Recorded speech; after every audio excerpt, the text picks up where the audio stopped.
Mississippi and New Orleans. Big Snoop Dogg got a Madden league. His team is off the hook and you don't really want none, but if you do, come and get some. See, tell your mama and tell your daddy and tell the whole damn world this is Madden territory. Tell your mama and tell your daddy and tell the whole damn world this is Madden territory. Come get some if you want some, but you ain't bad enough, so you can't take none. I'm Big Snoop Dogg, and I'm the only one. And when it comes to Madden, all y'all fools my sons. Haha, bag up off me and watch you lose. Snoop Dogg is on the mic, I'm giving Madden blues. And if you choose to run up on me, you gon' get laid out so fast, cause I can get you with the run or I can hit you with the pass. Come on. I can't be touched and I can't be schemed. Roll you when I'm in a mud league. 2-0, Madden time on you suckers. Y'all can't get close, so why you wanna touch us? Cause my team is so hard. My team is legit. Madden 20, Snoop Dogg is. I get it. Come on. I got cleats on my feet, jersey on my back, helmet on my head. Hello, everybody. I'm Jonathan Coachman, and this is Super Bowl Sunday on EA Sports. We're just about set to get started, and this ought to be a good one between the Tampa Bay Buccaneers and the Baltimore Ravens. With that, it's time for Super Bowl 54, and we'll send you now to Miami, standing by to call their fourth Super Bowl together. Here are Brandon Godden and Charles Davis. Okay, Coach. Well, the road ends here. It has been a wild, often unpredictable 2019 season, and now it's time for the greatest spectacle in all of sports. Super Bowl 54 from Miami. You know, this town has played host to 10 Super Bowls in the past, and tonight we write chapter number 11. And what a matchup we've got. Tonight it's all on the line. We play for the Lombardi Trophy, as it'll be the AFC champion Baltimore Ravens taking on the champions from the NFC, the Tampa Bay Buccaneers.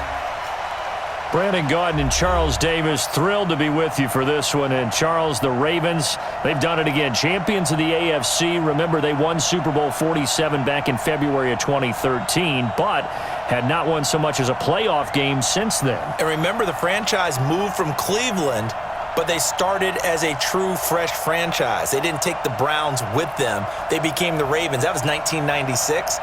Won a Super Bowl over the Giants. Was that Super Bowl 35 in Tampa. They've won it twice overall, trying to win another one. And there's always a trademark when you think about the Ravens, right?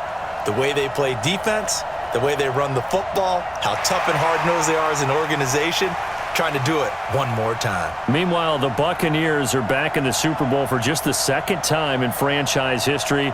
I know one thing, they'd love a repeat of that first appearance. Would they ever? That was 2003 in San Diego, and it was Super Bowl 37. They were the underdogs coming in against the Oakland Raiders, and they flogged the Raiders in that game, 48-21. You know what I remember most about that? John Gruden was the head coach of the Tampa Bay Buccaneers, but he'd previously been the head coach of the Oakland Raiders.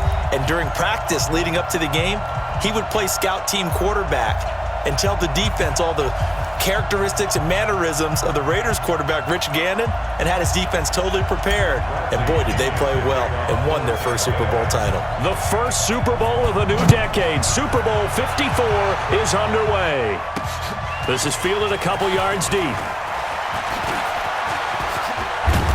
Solid return, pretty good field position. They'll start at the 32-yard line. So now the Ravens getting ready for their first go on offense. They'll be led out by the final pick of the first round in 2018 out of Louisville. It's Lamar Jackson.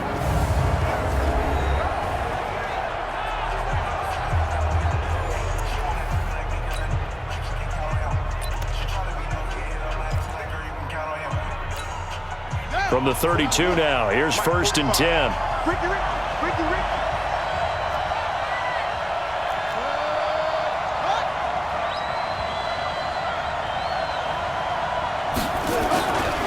And the former Heisman winner, this is Mark Ingram. He'll wind up getting a yard on the game's first play. It's second down. And a very good offensive unit here. One of the reasons they're so good is running back Mark Ingram. Took a little while for him to find his footing when he got into the league, but the former Heisman Trophy winner has it now and has really upped his pass receiving potential. A nice player. On 2nd and 9, Jackson. That's going to be caught by Josh Reynolds. It's a pickup of 11 and a Baltimore first down. They sure put the coverage guys in a stress on that one. They thought they were going deep. Ends up curling inside for a nice chunk of yardage. Here's Snead as they run the jet sweep. And that one covered beautifully. Their defenders stayed home, and they'll stop him behind the line. That's going to go as a loss of a yard, and it'll be second down.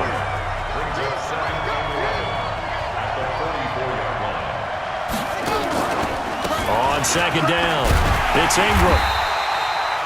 The second down play, not much better than the first, just a gain of 1 there. And a quick look at the Buccaneer defensive starters. It's easy to go back to the time when Ndamukong Suh entered the NFL, and he was an absolute force right from the beginning. But it's been fun to watch his career progress, and I'm starting to see a little more finesse in his game, although I'm not sure he'd like me to describe it that way. But you see the agility, you see the movement, and of course, he can bull rush when he needs to get to the quarterback. On third down, Jackson. He's going to float this one. It's caught inside the 25. An excellent pickup of 34 yards. Brandon, we've both been around the game long enough that we know that in pregame, defenses are pretty amped up, aren't they? I mean, they're pounding lockers, and they can't wait to get out there. But when you hit them with some big pass plays early, it takes the starch right out of them.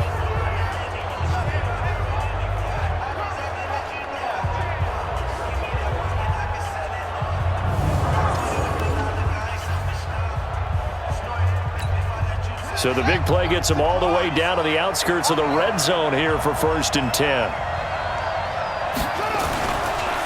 On the counter, Ingram. And not a lot of daylight, not really any daylight inside as he's going to be stopped right at the line of scrimmage. Brings up second down.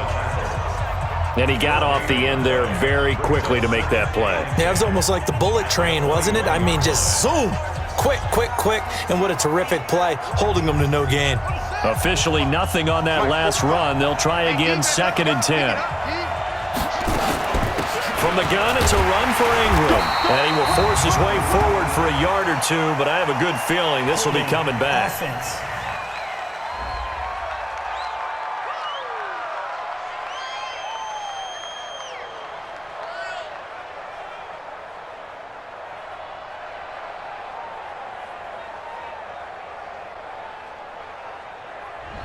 You need your wide receivers as blockers. Sometimes they get a hold. The big runs are often a result of what they do on the perimeter. In this case, got caught holding, and this one will come back. Now they face a 2nd and long following the holding penalty. After the penalty, it's Ingram. He'll get about 6 there as he takes this one down to the 24-yard line. Well, I think that's what they're going to need to do here in the first half. You've got to take some pressure off of this young quarterback. And no better way to do it than to establish the running game early. There's Jackson on 3rd and long.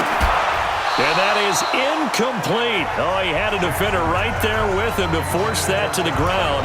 And 4th down now coming up. Nice play there to force the incompletion. And to me, one thing's for sure. When you're the underdogs and you're playing on the road, you absolutely have to get takeaways. You've got to get the ball from them. Yeah, win that turnover battle, going to be key. They didn't get one there, but you get the feeling they keep making plays like that, they might just get a few. Yeah, once you get one, defensive teams think they come in bunches. 3 points, probably not going to win this Super Bowl, but at least you get something on the opening drive. And it's certainly not going to lose it. So the bottom line is, come away with the points now, come back and get greedy later, and try and put it in the end zone. So out come the Bucs now for their first drive. And they're led out by a guy who's done just about everything you could ever imagine to do in this league, the great Tom Brady. It's been a lot of fun watching him develop in his career. But that will to win, he's had that probably since birth. and it transmits itself throughout his entire ball club. Watching him play, it can be an absolute joy unless you're on the other team. And he is going to lose yardage here. That's going to wind up a loss of a full 3 yards on first down. The loss of 3 on that first down pass play. Now 2nd and 13. A first carry for Leonard Fournette. Only a couple there as he'll be brought down about the 28.